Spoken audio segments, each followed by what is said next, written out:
موجودہ حالات میں یہ کرونا وائرس کی وجہ سے مسلمانوں کا کتنا نقصان ہوا ہے، اس کا اندازہ مسلمانوں کو نہیں ہے کہ اس میں ہمارا کتنا بڑا نقصان ہو گیا۔ اب یہ وبا ہے یا کچھ اور، یہ تو اللہ جانے، مجھے تو اس کی تحقیق کوئی نہیں ہے، لیکن بہرحال گناہوں کی سزا تمام صورتوں میں ہے۔ چند سال پہلے اللہ رب العزت نے ایک جملہ زبان سے ادا کروایا تھا، وہ کیا تھا کہ جب مسلمان کوئی عبادت کر سکتے ہوں اور وہ عبادت نہ کریں، کوئی روک ٹوک نہ ہو، وہ عبادت کر سکتے ہوں اور عبادت نہ کریں، اللہ رب العزت وہ حالات لے آتے ہیں، چاہتے بھی ہیں تو نہیں کر سکتے۔ آج وہ تقریباً وہ بات پوری ہو رہی ہے کہ آج ہم چاہتے ہیں مسجد میں نماز باجماعت ادا کریں تو وہ راستے بند۔ آگے آنے والے رمضان میں اور اعتکاف اور تراویح میں کیا کیا مسائل پیش آئیں گے، تو وہ بھی خطرات اب کھڑے ہو چکے ہیں کہ اس میں بھی معاملات۔ اللہ حج کو محفوظ رکھے، ایسا نہ ہو کہ حج بھی اسی کے زمرے میں آ جائے، کیونکہ ہم نے نافرمانیاں تھوڑی نہیں کی ہیں۔ رمضان میں بھی ہم نے روزے نہیں رکھے، کتنے ایسے لوگ تھے ہم میں سے جو روزے نہیں رکھے۔ جمعوں کی نماز جمعہ میں کتنے ایسے لوگ ہوتے ہیں جو نماز کی پابندی نہیں کرتے۔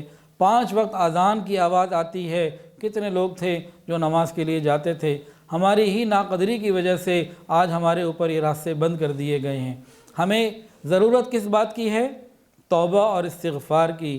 لیکن آج اپنے ارد گرد چیک کر لیجئے، اپنے گھروں میں، اپنے رشتہ داروں میں، اپنے محلے والوں میں، اپنے ملنے والوں میں، اور اپنے پورے حلقے میں، پورے سرکل میں، جہاں جہاں آپ کا تعلق ہے، ذرا معلوم تو کیجئے راتیں کہاں گزر رہی ہیں۔ کوئی رات گزارنے کے لیے تاش سے دل بہلا رہا ہے، تاش کے پتوں سے دل بہلا رہا ہے، کوئی کرکٹ سے دل بہلا رہا ہے، کوئی ساری رات انٹرنیٹ کے اوپر انٹرٹینمنٹ جو ہے وہ حاصل کر رہا ہے، اور کوئی گپوں میں لگا ہوا ہے، کوئی کسی گناہ میں لگا ہوا ہے، کوئی میوزک میں لگا ہوا ہے، کوئی فلموں میں لگا ہوا ہے۔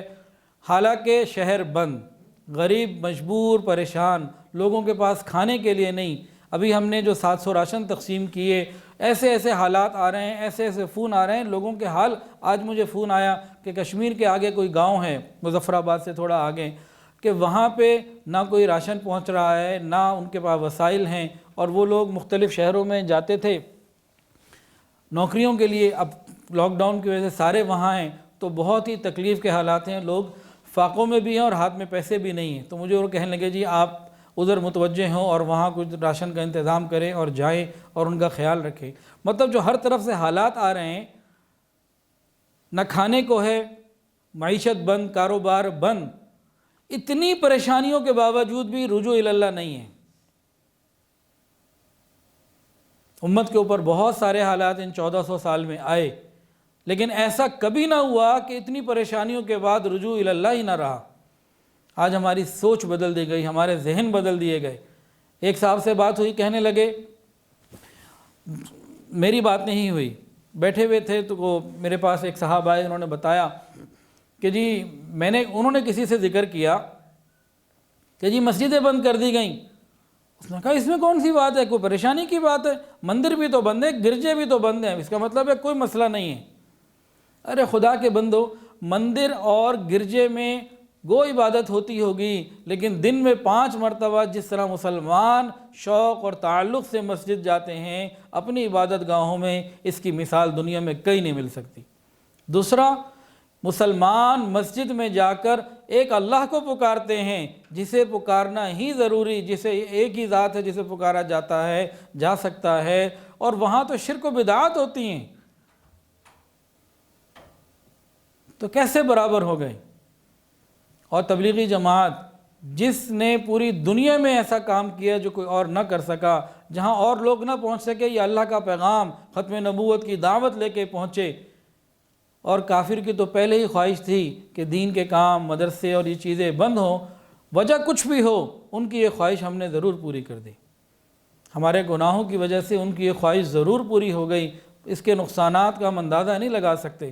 رمضان آنے والا ہے، جتنے حفاظ ہیں اکثر و بیشتر رمضانی حفاظ ہیں، اکثریت ہمارے ہاں رمضانی حفاظ کی ہے کہ الحمدللہ رمضان میں ایک ایک حافظ 10-10، 20-20، 25-25 مرتبہ قرآن پڑھ لیتا ہے، رات کو اس کو سنانا ہوتا ہے۔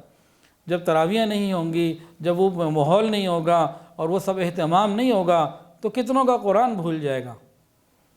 کتنے گھروں میں قرآن سمجھا جاتا ہے, دورہ قرآن ہوتے ہیں, قرآن پڑھنا پڑھانا ہوتا ہے, جب وہ سب پابندیاں ہوں گی تو قرآن سمجھنا سمجھانا وہ بھی رہ جائے گا.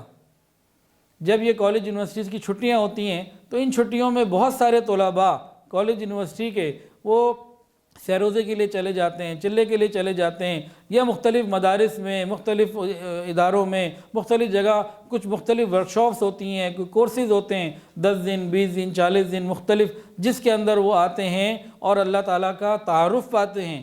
وہ بھی ختم ہو جائے گا اس دفعہ. کتنے نقصانات ہیں, ہماری نسل کتنی تباہی کی طرف جائے گی اس کا ہمیں اندازہ نہیں ہے. ہم جسمانی صحت کے لیے تو فکر مند ہیں, اسپتال کھلے ہیں, لیکن روحانی صحت کے لیے ہم فکر مند نہیں ہیں. وہاں ہم نے دروازے بند کر دیے. اور یہ جمعے کی نماز کے اوپر رکاوٹ کا پیدا کرنا تو کئی سالوں سے چل رہا ہے. کئی سالوں سے میں یہ دیکھ رہا ہوں کہ اسکول کالج کے جو امتحانات ہوتے ہیں وہ عین رمضان میں ہوتے ہیں. بچے کہتے ہیں جی ہم روزہ رکھیں یہ امتحان کی تیاری کریں, روزہ رکھتے ہیں تو کمزوری ہوتی ہے تو امتحان کی تیاری نہیں ہوتی, امتحان نہ دیں تو سال ضائع ہوتا ہے, لاکھوں کی فیس ضائع ہوتی ہے. تو گویا وہ رمضان کے روزے چھوڑ دیتے ہیں, امتحان کی تیاری کرتے ہیں. اور کئی مرتبہ مجھے فون آئے جی جمعے کا دن ہے, آج امتحان کے پیپر کے لیے جانا ہے اور عین نماز کے وقت ہم نے وہاں سے نکلنا ہے, 12-1 بجے 1:30 بجے 2 بجے, وہاں سے نکل کے ٹریفک کو ہوتے ہوئے گھر آ کے مسجد جانا ہی مشکل. تو ہم نے تو پہلے سے یہ رویہ رکھا ہوا ہے اپنی عبادات کے ساتھ. تو جب ہم نے اتنی غلطیاں کوتاہیاں کیں تو آج وہ سزا پھر اور بڑھ کر آ گئی. ہمیں چاہیے کہ ہم توبہ کی طرف, استغفار کی طرف متوجہ ہو جائیں, لیکن بالعموم یہ ماحول نہیں بن رہا. اور آگے آنے والی, یہ تو میں نے چند باتیں آپ کو بتائی ہیں کہ دینی اعتبار سے کتنا نقصان ہو رہا ہے. دیکھیں کوئی معیشت والا ہوگا, معیشت کو سمجھنے والا, وہ بتائے گا کہ بھئی کون سی فصل تیار ہے اور معیشت کے اوپر کیا کیا نقصانات ہیں. ایک جو دین کا طالب علم ہے, دین سے متعلق وہ جب وہ سوچتا ہے تو یہاں بے شمار قسم کے نقصانات آتے ہیں. جب کاروبار بند ہوگا, لوگ رمضان میں زکوٰۃ ادا کرتے ہیں, مدارس والے وہ جمع کر لیتے ہیں, وہ ایک نقصان ہے. یہ نقصانات کا ایک طویل سلسلہ ہے, اس کی طرف ہماری توجہ نہیں. وجہ کیا ہے کہ ہمیں موت بھول گئی, اللہ کے سامنے کھڑا ہونا بھول گیا. فقط ہم دنیا اور دنیا کے ہو کے رہ گئے. آخرت کی فکر اگر غالب ہو اور یہ معلوم ہو کہ جو رات قبر میں لکھی ہے قبر ہی میں آنی ہے, اور اس کی فکر ہو, تو پھر ہماری سوچ کچھ اور ہوتی, ہمارا عمل کچھ اور ہوتا. کہنے کو تو اور بھی بہت کچھ ہے, لیکن غم اس بات کا ہے کہ ان تمام حالات اور تکلیفوں کے باوجود آج ہم لوگ راتوں کو اللہ کی طرف متوجہ نہیں ہو رہے, نہ دن اللہ کی طرف ہو رہے ہیں, نہ ہماری راتیں اللہ کی طرف ہو رہی ہیں. بتائیے کہ خیر کے فیصلے اوپر سے پھر کیسے ہوں. ویڈیو کے نیچے سبسکرائب کے بٹن پہ کلک کریں, بیل کے آئیکن پہ کلک کیجئے تاکہ ہر نئی ویڈیو کی نوٹیفیکیشن آپ کو مل جائے.